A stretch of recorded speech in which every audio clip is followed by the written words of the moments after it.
Prime Minister Mark Carney just wrapped his meeting with Canada's premiers, where he laid out the federal government's plan to get the ball rolling on their major projects.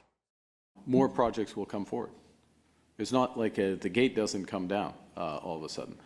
Projects will also fall by the wayside because they won't necessarily meet all this criteria.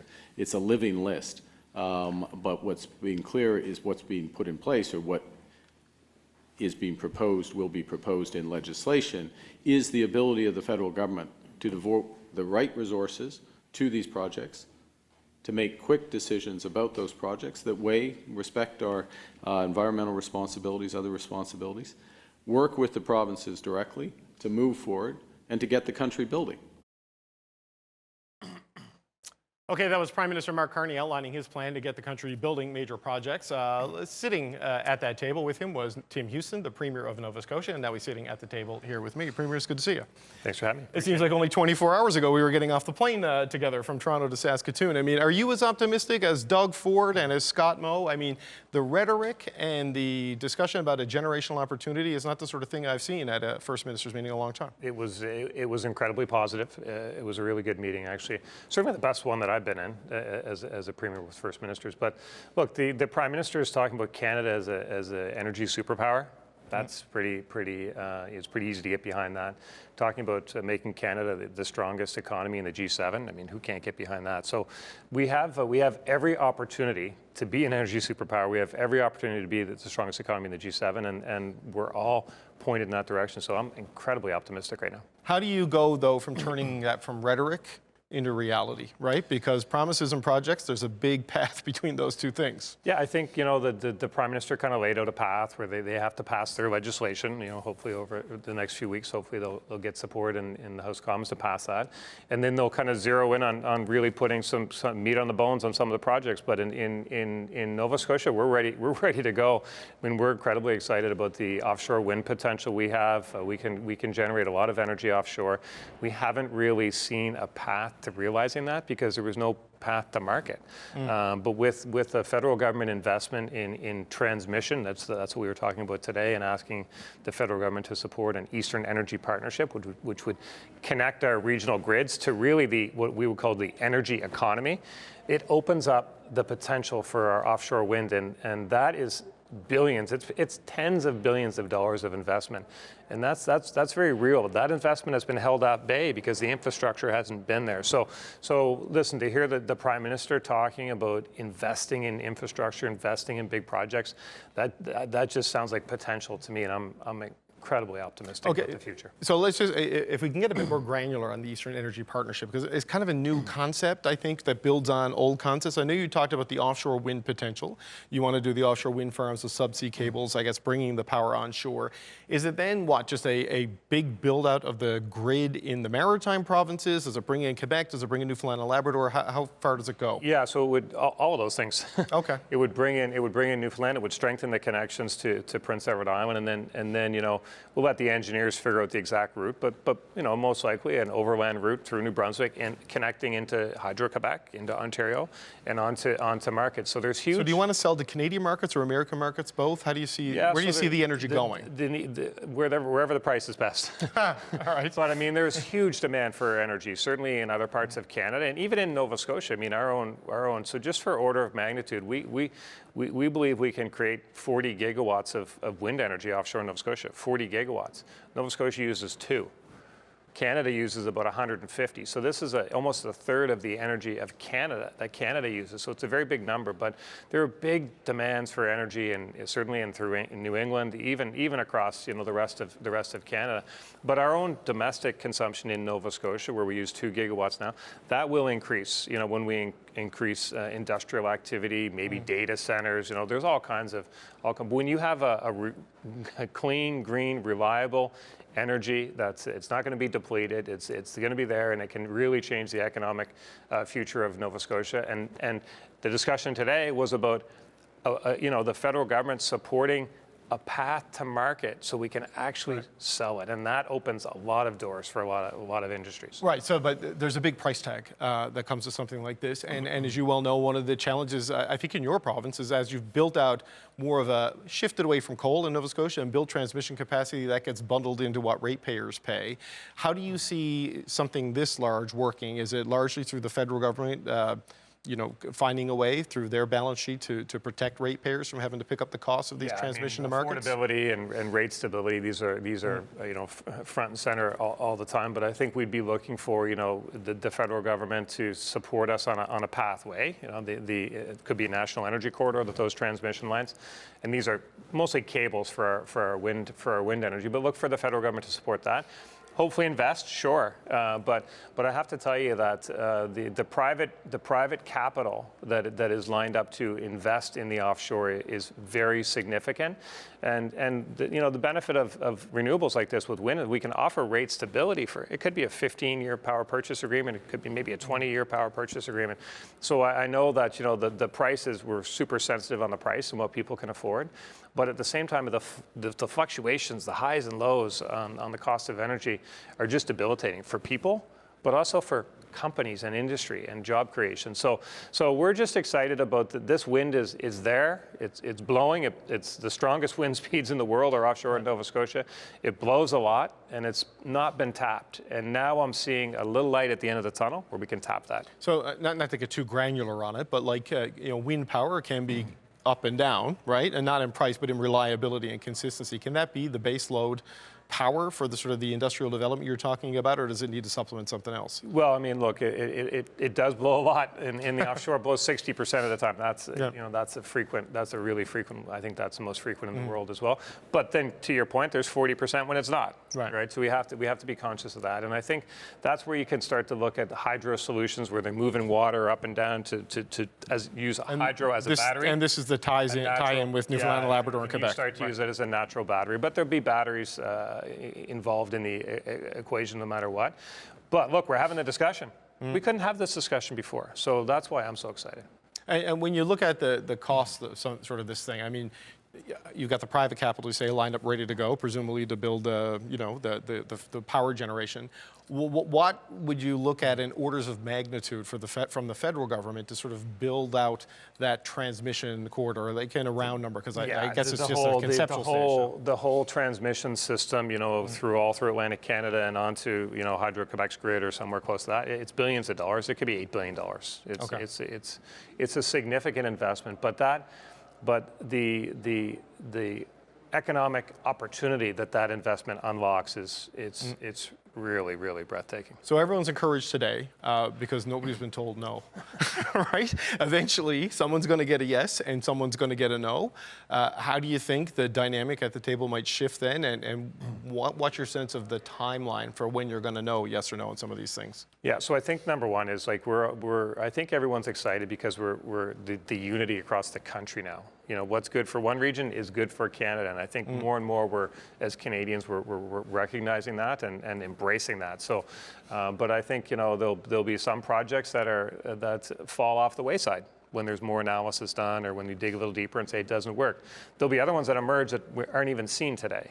So there'll be a moving list, but I expect that the Prime Minister said that over the summer we'll see some clarity on where they think the early successes and the early focus could be, and that's fine. Do you think everyone at the table there is prepared to accept no for an answer if they are one of the projects that falls off the wayside? I think every region has so much potential. I've only talked about one. I could talk about a number of other ones as well, right? So, and I think every premier is kind of in that situation because as a country, we have incredible opportunities. So I think everyone is adult enough to realize that not every opportunity is going to come to fruition, and if it's one that doesn't, then look at the next best one. So it'll be a moving target. But I have to say to sit there with all the first ministers and basically talk about the economy all day, that was pretty refreshing for me. So just as a final point, because I've got your neighbor Susan Holt standing by, we want to get the Premier of New Brunswick on to talk about her hopes and dreams coming out of today. What is the value of this today in the ability to get a project over the finish line? Is it the possibility of the federal government coming in with financial aid, or is it this single office that tells every proponent out there, if you hit these 5 thresholds we've put out, you will get a yes or no within 2 years? That's very powerful. That matters, right? That's very powerful. That's very powerful, but they're both powerful. Investment helps too, but the regulatory certainty is incredibly important, because people just, companies, industry, capital, it's a big world. There's lots of places to deploy capital. So when we ask people to deploy capital to Canada to build projects, they need to know that that government is going to deal in good faith, essentially. That there's some regulatory certainty over how it will unfold. So I'm sensing that coming together, and that's a good day. And Canadians should feel excited that the First Ministers had the meeting they had today, and all came out as happy as they did. And do you think that 2-year horizon does the trick for industry? I think That's so. the time frame that works? I could point to projects even in Nova Scotia that are 17 years so far. Right, so 2 years, I think, it gives you time to do proper consultations, to work with communities, to work with stakeholders, and have really meaningful engagement and frank feedback. I think that's plenty. Okay. Yep. Tim Houston, Premier of Nova Scotia. Always appreciate the time, sir. It's good to see you. Thanks for being here. All right, before we bring in our next Premier, Susan Holt, have a listen to what the Prime Minister said today about an oil pipeline. Specifically within energy, opportunities, yes, for an oil pipeline to get to Tidewater. Now, within the broader context of national interest, the interest is in, as mentioned in the press release, decarbonized barrels. So working alongside forms of decarbonization for those barrels. That is absolutely in our interest. It provides diversification of trade partners. It provides the development of new industries. It provides economic activity across the west and into the north. So yes, there's real potential there. We took up a good deal of our time in discussions and potential to move forward on that. And if further developed, the federal government will look to advance.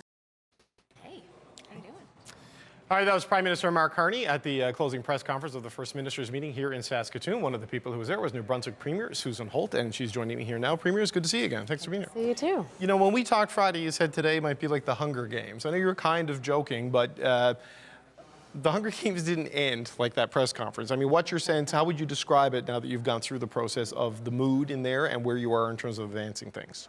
Oh, I think the mood was really good. You could probably tell that in the press conference, that premiers are coming away with a sense that this government both has heard us, the opportunities for collaboration are there, and the government is ready to act in ways that align certainly with what New Brunswick is trying to advance. So as far as I'm concerned, New Brunswick's interests are well represented in the strategy of this federal government, and we're going to have a key role to play in making Canada's economy the strongest in the G7. So you've spelled out sort of the 5 kind of principles behind what you need to hit to qualify as one of these nation-building projects. They gave some example of the things that, would qualify. Next stage of nuclear matters to you. Trade diversification, infrastructure definitely matters to you.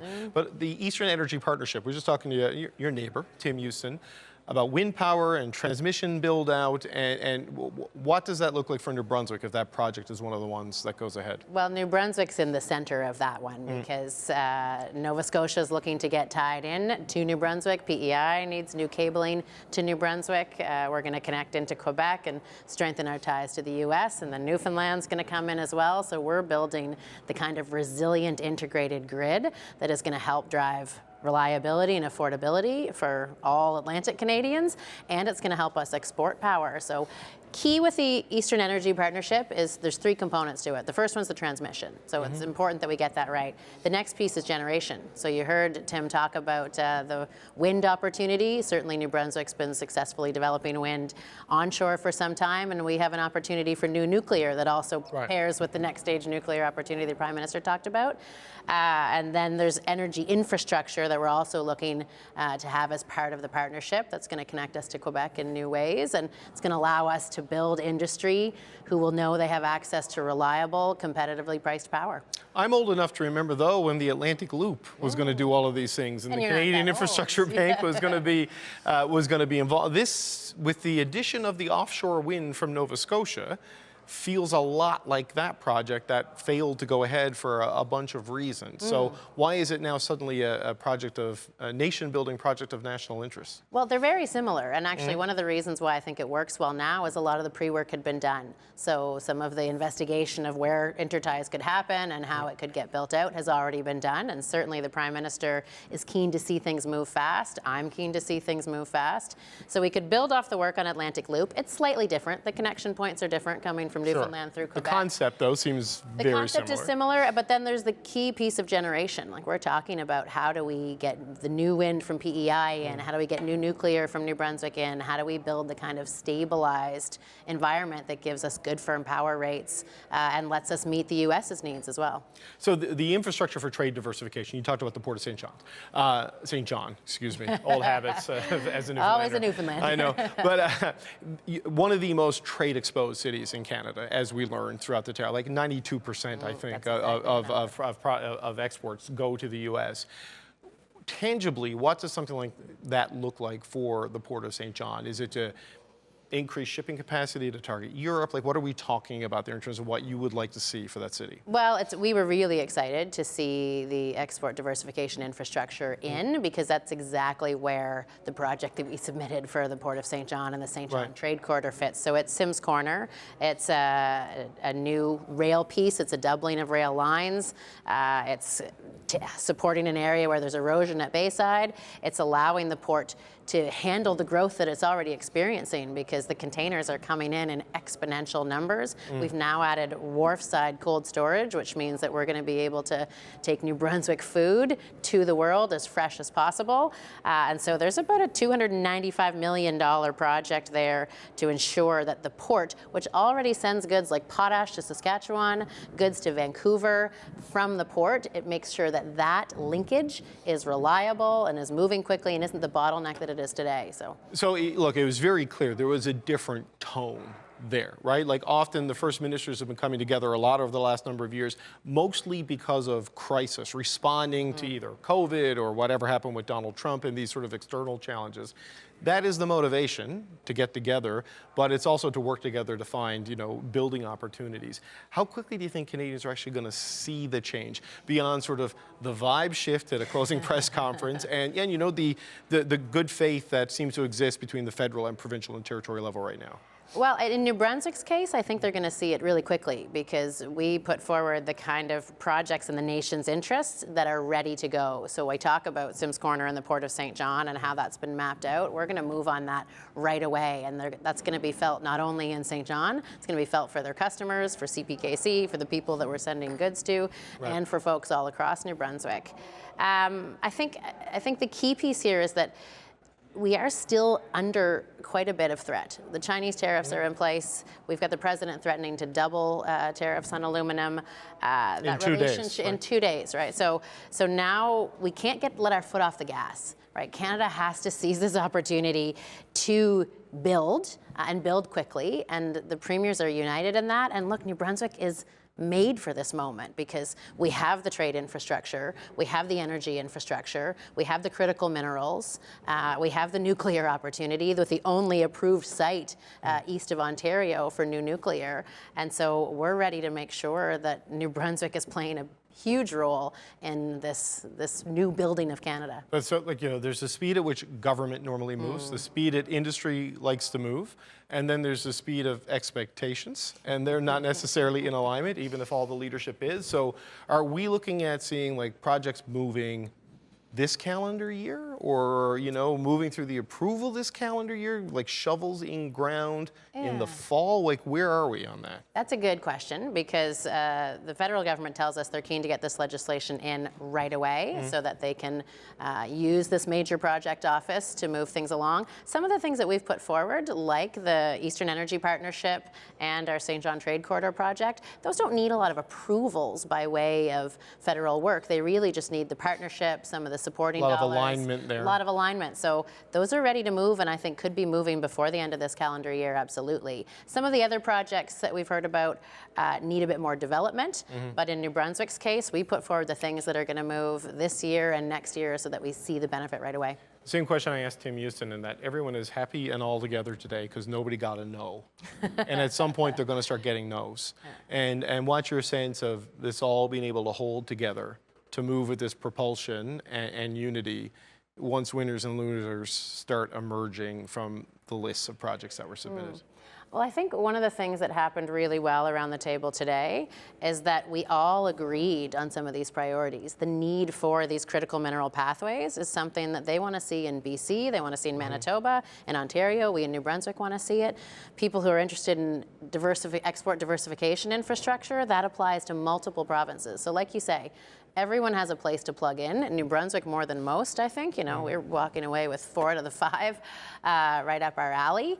And so I think key will be the ability to deliver. The ability to deliver on the promise of today and to keep the team together. But it's a strong team, and we know that Canada benefits more when we continue to work in alignment. So I think the interest is there to do it. Expectations are like up here, though. Oh, yeah. They're above the Golden Dome. You know what I mean? In terms of what the Prime Minister has said with his words and promises, and what, you know, even though the specifics aren't here today, the message that's being sent is you're going to deliver on these things. It's going to. But I like a high bar. Right? A high bar makes you reach. It makes you, it maybe takes you further than you would have gone otherwise. So I like a high bar, and I think that we're all going to have to hold each other to account to get there, federal government included.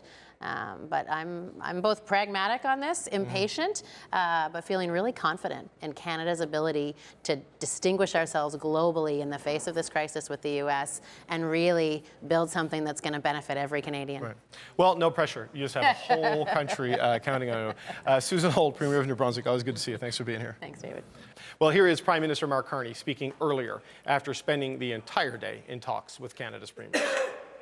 More projects will come forward. It's not like the gate doesn't come down all of a sudden. Projects will also fall by the wayside because they won't necessarily meet all this criteria.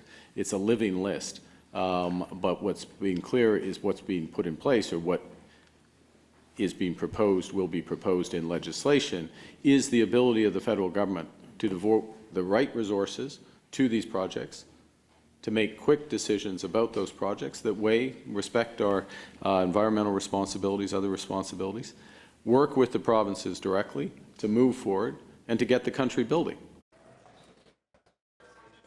Okay, that was Prime Minister Mark Carney speaking earlier today after his meeting with the Canada's premiers broke up. One of those premiers is Newfoundland and Labrador Premier John Hogan. He's here with me now. John Hogan, well, first of all, congratulations on being premier. First time I've seen you since you won. Your first Minister's meeting as a First Minister. Are you as optimistic as Scott Moe and as Doug Ford about the generational opportunity they say this lays before Canadians? Yeah, so first of all, thanks for having me. It's nice to see you again. Good to see you. Yeah, how could you not be optimistic about hearing everybody talk after that meeting today? As you said, it's my first Minister's meeting.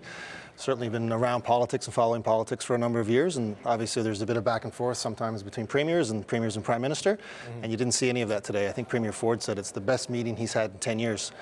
So everybody was really behind the discussions today. Everyone was on the same page. Of course, people advocating for parts of their country, regions in the country, their provinces specifically. But I think you could see that all Canadians from all political stripes, all leaders from all political stripes were really talking about the same thing, and that's moving Canada forward quickly with these energy projects, mining projects, oil projects, hydroelectric projects, gas projects from all across the country. So I think Canadians should feel that their leaders are all on the same page. So let's just focus on the two, the clean project and the conventional energy project, the oil project that Newfoundland and Labrador has put on the table here. There's the Gull Island Hydro Project in partnership with Quebec that comes from the MOU that was signed between your predecessor Andrew Furey and Premier Legault. But there's also the Bay du Nord oil project, which has been there, approved by the federal government for a while now, but Equinor, the proponent, hasn't gotten it to the sanction stage.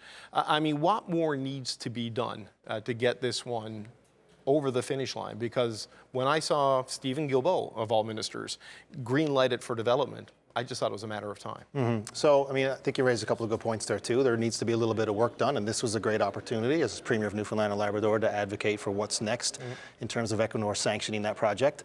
Equinor is working very hard to really look at what they need to make that final decision. One thing that Energy NL has raised with me, and I raised today on behalf of their groups and on behalf of Equinor, is to look at things like bringing back the Atlantic Investment Tax Credit for oil and gas companies. That would certainly help close the gap in terms of the expenses. Help them write off like their exploration construction expenses, absolutely. I'll development just sort of, expenses? it would save them money in the long road over the course of a 30-year project. It would mean a lot. I think it would help Equinor move closer to a sanctioned decision.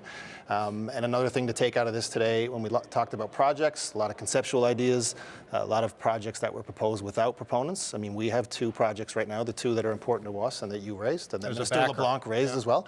Equinor is ready to go. They are the proponent. We know what that project is. So if the federal government can help them and help us move that project forward with the proponent that's already ready to build, obviously that's quicker than one that has to come from concept to that stage. And of course, as you mentioned, we have proponents for the Upper Churchill and the Lower Churchill deal as well with Gull Island. We have NL Hydro and we have Hydro-Quebec ready to go. So we feel that we're ahead of the game in terms of these nation-building projects. I think they're both nation-building projects. They fit the criteria that Mark Carney has spoken about.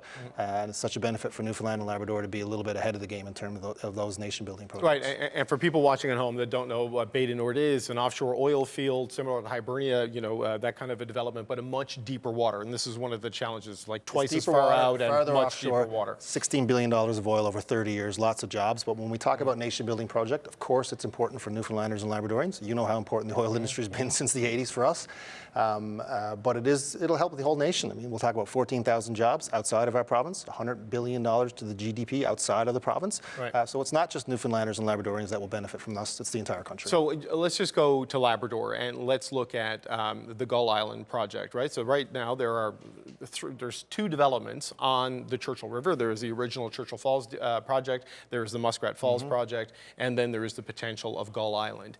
This was included in the Memorandum of Understanding that Newfoundland and Labrador signed with Quebec. So there were proponents and a willingness to go ahead. So what's the role for the federal government now if it was already ready to move? Don't forget, there is the construction of the new project at Gull Island. There'll be upgrades at Churchill Falls as well, the already existing dam. So huge projects, an additional 4,000 megawatts to the grid. So what can the federal government do? I mean, that's what we're here to talk about. I mean, is there regulatory mechanisms that they can lift to make this project move faster when we do get to final agreements on it? Is there financing for transmission assets? I know Premier Houston spoke a lot about transmission in Atlantic Canada, and specifically related to things like offshore wind for Nova Scotia, but it could be onshore wind for Newfoundland and Labrador. And if there's any aspect of that we can tap into as well in terms of other transmission assets, other corridors, that's great. But we don't take our eyes off the ball that the MOU does stand by itself. But is it for the federal government to buy in and participate? Is it for the federal government to allow you to borrow at their interest rate, to reduce financing costs, like all of these things? You heard, all the premiers today talked about this is a great starting point, and now it's time for the Prime Minister to go back to Ottawa and do some work, and we're happy to work with him on that. What's your sense of how quickly all of this starts to move, right? Because there was a lot of goodwill there today. Even Daniel Smith, who has been deeply frustrated, was encouraged, and Scott Moe almost matched Doug Ford in his praise for where Mark Carney wants to go. You've got an election this year, so time frame really matters for you as a new premier. What's your sense of how quickly this is going to move, and in particular on the 2 big projects? So I think you've seen Prime Minister Carney move pretty fast already. Yes, I have. Yeah. Right? I mean, this is a great starting point for all these projects across the country and all the provinces. So you just have to look at what he's done so far and take that as what he can do going forward. Certainly, it's important in Newfoundland and Labrador to continue to move these projects forward, and the faster the better. All the premiers are certainly willing to give him the benefit of the doubt right now that he'll do that. Yeah, look, and I'm not trying to minimize what he has done in the time he has had, but commitments, processes, meetings, that's not sanctioned finance development, project and jobs and things really starting to move. Those things take a longer period of time. So well, that's why I said, so we're fortunate that we have these concepts already go. They're on paper. We know what the projects are. We know who the proponents are. So we're fortunate in that sense. And if the federal government can step up and do anything to move it faster, that's great, but we feel that they can move ahead in and of themselves anyway. Do you reasonably, though, expect answers on these things like this summer, by this fall? The premiers pushed Prime Minister Carney in the room after we all sort of had our discussions about the priorities, specific projects for provinces and for regions, about when he can get back to us on how this is going to work and when the actual decisions will be made. And I think the premiers are expecting speed. Speed, like by Labor Day, do you want an answer? Do you expect an answer? The sooner the better. Look, we all know it takes a little bit of time for them to do their work in Ottawa. Right. So we'll give them a little bit of breathing room, but I think the premiers are anxious to continue those discussions sooner rather than later. Right. I know you're new to the First Minister's chair and to the First Minister's meetings, but you have been in the cabinet, under former Premier Fury for quite some time. What is your sense, just as a final point, Premier Hogan, of the mood in there, right? The sense of purpose, because winners and losers haven't been picked yet. No one's been disappointed yet. It's just all potential and hope. I mean, how long do you see that potentially lasting? So all I can tell you is from the meeting that I had today and yesterday as well, and conversations over the weekend with my Atlantic colleagues, is that there's a lot of goodwill and everybody's on the same page right now, and I anticipate that will continue. It's not about, I only want to get my project and that's it. I mean, people recognize that what's important to Western Canada, it's important to Western Canada for a reason, and we all support what they want in their asks. And, similarly, they look at us and support what's important for us in Atlantic Canada and Quebec and Ontario as well. Everybody is supportive of each other's projects and where they are in their economic situations. Right. It's not about pitting one province or one region against the other. Right, and well, in a case like, because of the nature of the workforce back home, you got people who could go work on those projects in Western Canada and come back, as we've seen throughout. Sooner or ours get off the ground, the people will be working in Newfoundland and Labrador, so it's great. All right, John Hogan, Premier of Newfoundland and Labrador. Good to see you, man. Yeah, you too. Thanks for popping in. Thanks, we man. appreciate it.